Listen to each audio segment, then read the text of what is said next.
মানে নিজের চাইতে কাউকে বেশি ভালোবাসতে হয় না, আর কাউকে ছাড়া যে আমরা থাকতে পারবো না এমনটা না।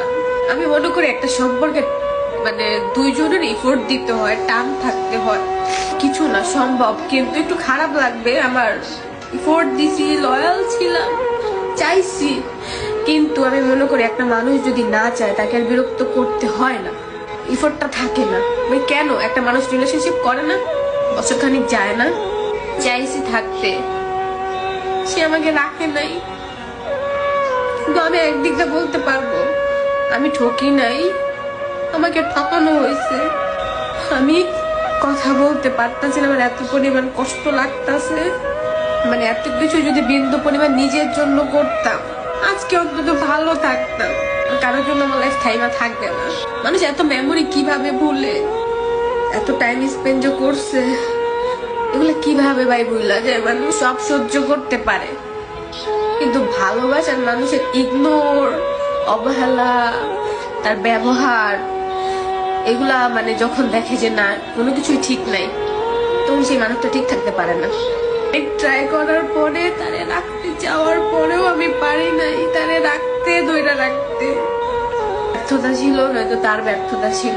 আমার ভালোবাসেনি, সে আমাকে ঠকাইছে, কিন্তু ভালো থাকার জন্য তো ঠকাইছে। আল্লাহ জানি তারে ভালো রাখে। কান্না করছি, পাগল হয়ে গেছি।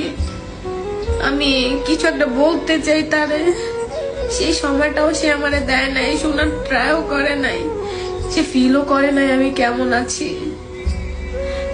সেই মানুষটাকে আমাকে ভালোবাসে, সে একদিন হইলো, আমি মনে করি 1 সেকেন্ডের জন্য হইলেও সে আফসোস করবে আমার জন্য।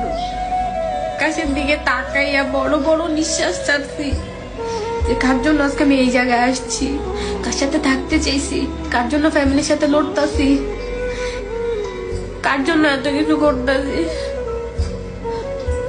এক লাস্ট সেই মানুষটাই বুঝিয়ে দিল দুনিয়াতে কেউ কারোর জন্য না। লাস্ট এই পর্যন্ত আইসা আঘাতটা অনেক অনেক অনেক বেশি ছিল, আর নিতে পারতাছিলাম না ভাই, দম বন্ধ হয়ে যেতেছিল। যে আমারে ছাড়া একা ভালো থাকতে চায় তার একাই থাকতে দেওয়া ভালো। মনে করি যে আমাকে পায়া হারাইলো সে জীবনে ভালোবাসাই পাইলো না, লেখা নাই। সেটা কেনই বা আল্লাহ কপালে দেয়। একদিন সে মানুষটাও আফসোস করবো, দেখো কারো কাছ থেকে আঘাত পায় আইসা দিছে, কষ্ট দিছে, বুঝে নেয়, কিছুই করে না।